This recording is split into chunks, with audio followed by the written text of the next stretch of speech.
राजस्थान में 25 नवंबर को होने वाले विधानसभा चुनाव के लिए नामांकन की प्रक्रिया पूरी हो चुकी है। नामांकन के आखिरी दिन से ठीक पहले कांग्रेस ने प्रत्याशियों की अंतिम सूची जारी की, जिसमें एक नाम ने सभी को हैरान कर दिया। वो नाम है हाईकमान के खिलाफ बगावत करने वाले शांति धारीवाल का।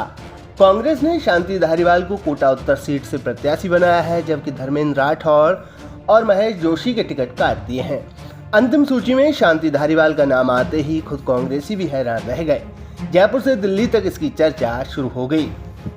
दरअसल राजस्थान में प्रत्याशियों के ऐलान में शांति धारीवाल, महेश जोशी, धर्मेंद्र राठौर के नाम को लेकर सबसे ज्यादा उत्सुकता देखी जा रही थी। कांग्रेस की पहली लिस्ट से लेकर आखिरी लिस्ट तक सबकी नजरें इन्हीं तीनों नामों पर टिकी थी। ये तीनों अशोक गहलोत के करीबी माने जाते हैं, लेकिन तीनों के नाम पर कांग्रेस नेतृत्व को ऐतराज की खबरें आ रही थीं। कयास लगाए जा रहे थे कि तीनों के टिकट कट सकते हैं, लेकिन जब अंतिम लिस्ट आई तो शांति धारीवाल का नाम था, लेकिन जोशी और राठौर का नाम सूची में नहीं था, जिसको लेकर सवाल खड़े हो रहे हैं कि शांति धारीवाल कैसे बच गए, जबकि महेश जोशी, धर्मेंद्र राठौर कैसे नप गए।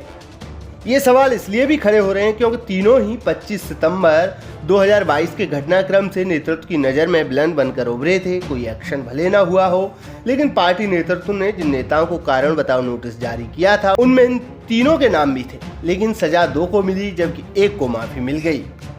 कहा जा रहा है कि सीएम अशोक गहलोत ने अपने तीनों ही करीबियों को टिकट दिलवाने का पूरा प्रयास किया, लेकिन आला कमान ने साफ मना कर दिया, जिसके बाद गहलोत ने सबसे पहले धर्मेंद्र राठौर को टिकट दिलाने की जिद छोड़ी। अंत में महेश जोशी के नाम पर भी मान गए, लेकिन इसके साथ ही उन्होंने गुजारिश कर दी कि उन्होंने आला कमान की 2 बातें मान ली हैं, कम से कम आला कमान भी उनकी एक बात सुन ले। जिसके बाद पार्टी ने शांति धारीवाल को टिकट दे दिया। कहा यह भी जा रहा है कि गहलोत कैबिनेट में शांति धारीवाल नंबर 2 माने जाते थे।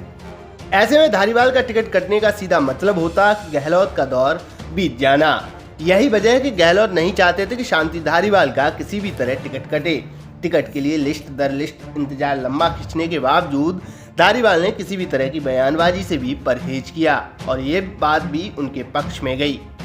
चर्चा ये भी है कि कोटा उत्तर से बीजेपी प्रत्याशी प्रहलाद गुंजल और लोकसभा स्पीकर ओम बिरला के बीच दूरियां कम हो गई हैं। इन दोनों के बीच की अदावत जग जाहिर है, लेकिन गुंजल ने ओम बिरला से मुलाकात कर चीज़ों को ठीक कर लिया। अगर ओम बिरला और गुंजल के बीच मनमुटाव खत्म नहीं होता तो कांग्रेस किसी नए चेहरे पर भी दांव खेल सकती थी, लेकिन जब दोनों के बीच सब कुछ ठीक हो गया, ऐसे में कोटा उत्तर सीट पर कांग्रेस को धारीवाल को उतारना पड़ा। ये सब चर्चाएं हैं जो राजनीतिक गलियारों में चल रही हैं। हालांकि धारीवाल को टिकट देने और जोशी और राठौर के टिकट कटने की असली वजह है तो कांग्रेस के नेता ही बता सकते हैं।